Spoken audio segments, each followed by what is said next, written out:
We're on the eve of the World Series, and the press is still begging Shohei Ohtani to pitch. Matthew Stafford is not getting traded to Minnesota, proving once again the internet is defeated. And while the Lakers savor their first win, Dwight Howard says he wants to come back. Good luck with that. And good morning. I'm James. This is your daily dose of sports and snark for the greatest sports city in the world, Los Angeles. This is the faithful Angelenos morning report. It's October 24th, 2024. We have added a lot of new subscribers in the last 24 hours, and for that, I'm thankful. I'm going to do my best to keep you informed. And if you like being in the know about LA sports, clickety-clack the like button. Clickety-clack the subscribe button. There's a notification bell. Hit that. It'll let you know when we drop new content. Sharing is caring. Let people know we exist, and by all means, comment. Now, before we go through the news and notes, a quick look at the scoreboard. Phoenix 116, Clippers 113 in overtime. The Clippers opened their swanky new digs by surrendering a 9-point lead that they held with less than 4 minutes to go. James Harden scored 29 points. Ivica Zubac added 21. Meanwhile, today, Minnesota is at the Rams at 5:15. Welcome back, Cooper Kupp. The Rams offense had been rudderless, nondescript, lost at sea with him out. Remember, the dude caught 14 passes in week 1 alone before getting injured the next week.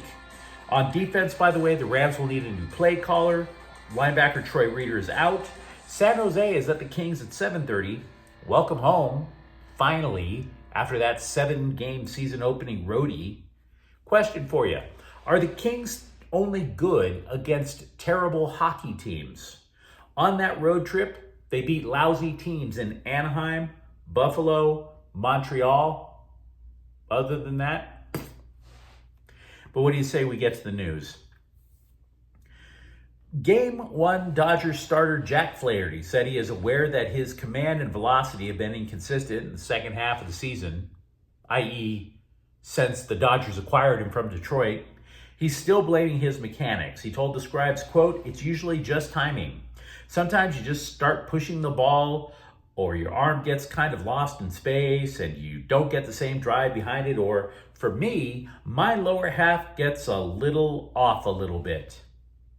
Now, I don't know about you, but I look forward to my lower half getting, well, you know.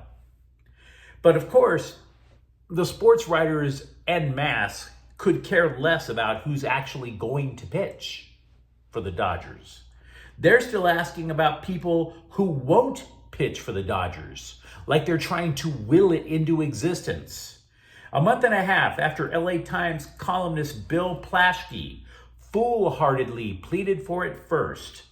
A month and a half after other scribes then created a narrative about it.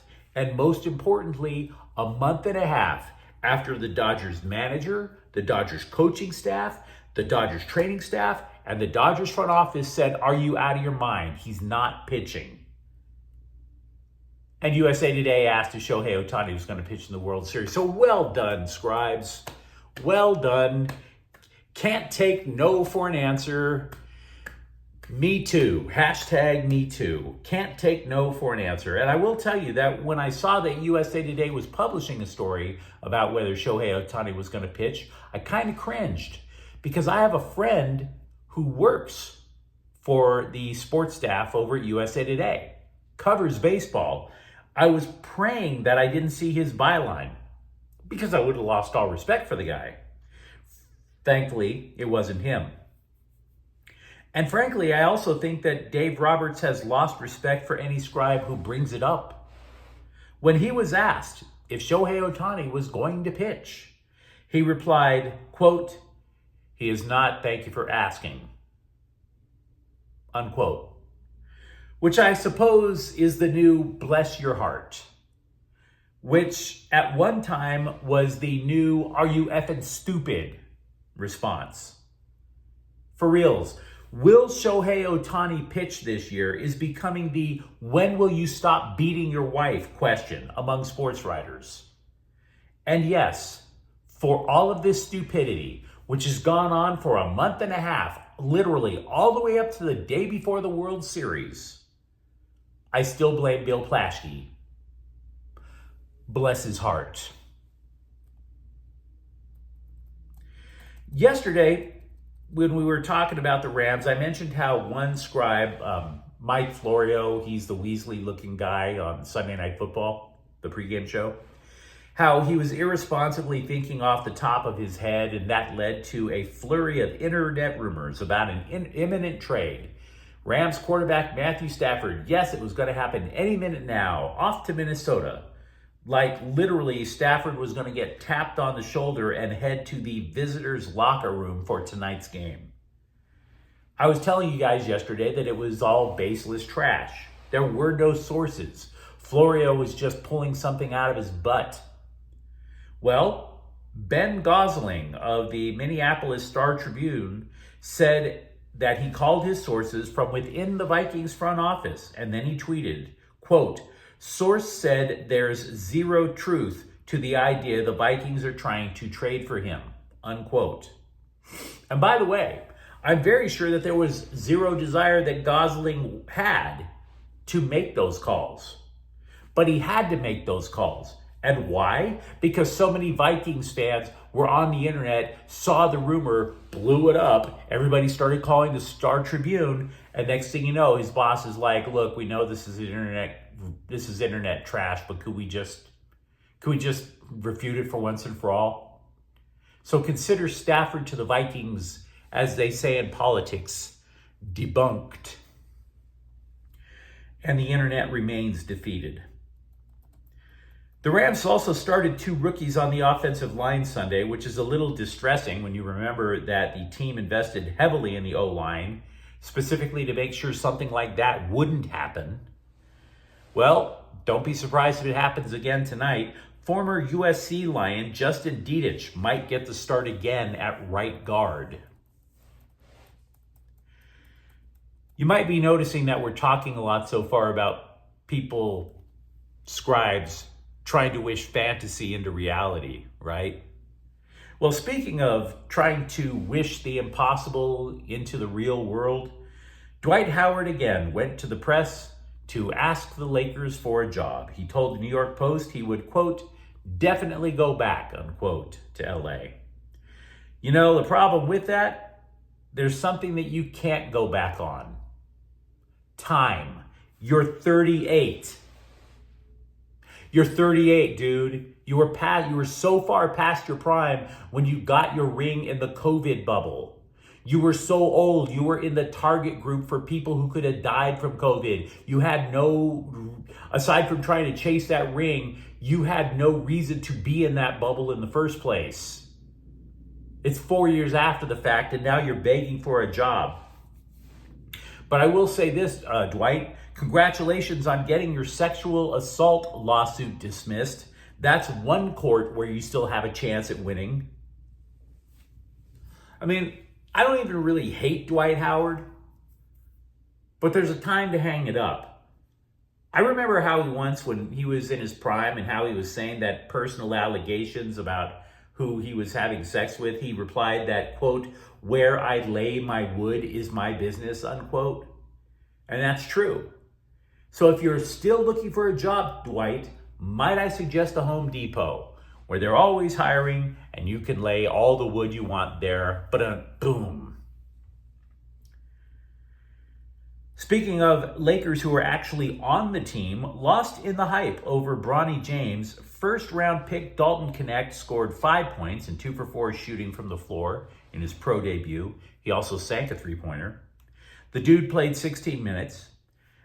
The reason I bring that up is because we were talking a lot before the season about Redick wanting to utilize a 9-man rotation. So you look back at the box score from the first game, and in terms of minutes played, Bronny James would have been the 10th guy. So it's clear he's not part of the rotation if you look at it from that very small sample size. They just threw him out there just so that he could have his moment with his dad. But again, one game, definitely not scientific. I know what I'm about to tell you is extremely imprecise, but where does that 9-man rotation end? You could argue Max Christie is that 9th guy right now because he only played 11 minutes and he only scored 2 points. Now, why do I bring this up further? because Jared Vanderbilt is going to come back. And he may not be a starter for the current version of the Lakers, but he was a starter for the Lakers 2 years ago. You would absolutely figure that he would be in the 9-man rotation because when he's healthy, he's a difference maker. So maybe he doesn't start, but maybe somebody gets bumped out. And after one game, admittedly small sample size, could be Max Christie. Could be Dalton Connect. A friend of mine took me to task for being a little bit too hard on Bronny James over these last few months. Okay, I can take criticism, but I'm also stubborn. The reason I bring it up to you, a Lakers source told CBSSports.com that when he learned the LeBron-Bronny on the court at the same time thing was going to happen in the season opener, the Lakers source replied, "Good, get it done. Now we can be done with the charade." So it's not just me. I not only took a look at the box from the season opener again, I actually skimmed through the game. Because if there was ever going to be a game where the new roster trusted new coach JJ Redick, it would have been that one, right? You have to make a good first impression for those players to trust that coach. Consider last year, game one of last year, Darvin Ham stuck to his guns to limit LeBron James to 30 minutes a game, right? And that plan was gone by game two because Denver beat the Lakers. Well, in game one, the Lakers beat a pretty doggone good Minnesota team. So is it fair to say, again, small sample size, do they really believe in their new coach? Who believes in JJ Redick? I would argue one man is definitely Rui Hachimura. He didn't get a lot of consistent playing time last year, partly due to injuries and partly because he didn't earn Darvin Ham's trust. Redick has a clean slate with Hachimura. So, save for one mandate. He wanted Hachimura to shoot more threes. Now, to be clear, the entire Laker roster stunk up the joint from three-point range on Tuesday, I should say. But what Hachimura can do that many players on the Lakers can't do, in my opinion, Rui Hachimura can create his own shot. If he can do that regularly, maybe he surpasses Austin Reeves, and then he becomes the third option on offense that the Lakers have been searching for years. 6 Chargers wide receivers met separately after Monday's loss to admit that they all need to step their game up. Go across the room then, and you tell me where the Bolts have a foundation to build upon in the passing game with those guys. If you remember, everybody had a high opinion of rookie Ladd McConkey before the year. So did I. McConkey dropped 2 passes Monday. Hell, the Chargers receivers dropped 7 total. Jalen Reagor fumbled a reception into the end zone, which led to a touchback, and the Cardinals got the ball. Even goofier, big free agent addition DJ Chark was in that meeting. So yeah, he's part of the group that's all fired up and gung-ho to try harder next time. Dude didn't even practice Wednesday because of a groin injury. This after being placed on injured reserve a month ago. So you know, in sports, they're always like when times go bad, yeah, maybe they should call a team meeting. This might be one of the worst team meetings in NFL history. Chargers flat out can't catch. Let's be real. LAFC will face Vancouver in the first round of MLS Cup playoffs. They, as the top seed out of the Western Conference, had to wait for a wild card game to be played last night. The Vancouver Whitecaps kicked the hell out of Portland 5-0 on Wednesday. So, LAFC will host Vancouver in the first game of the best of 3 series at BMO Park on Sunday. But you let me know what you think in the comments thread. Do you think Jack Flaherty can get his control and velocity up in time for game 1? Which Rams player do you think might get traded before the deadline? It sure as hell doesn't look like it's going to be Matthew Stafford. And if you enjoyed the content, don't forget to subscribe to Faithful Angelenos. We're talking LA sports every single day here. Thank you for watching. I'm James. We'll be back tomorrow. Faithful Angelenos is a Quian Corte El Queso production. Take care.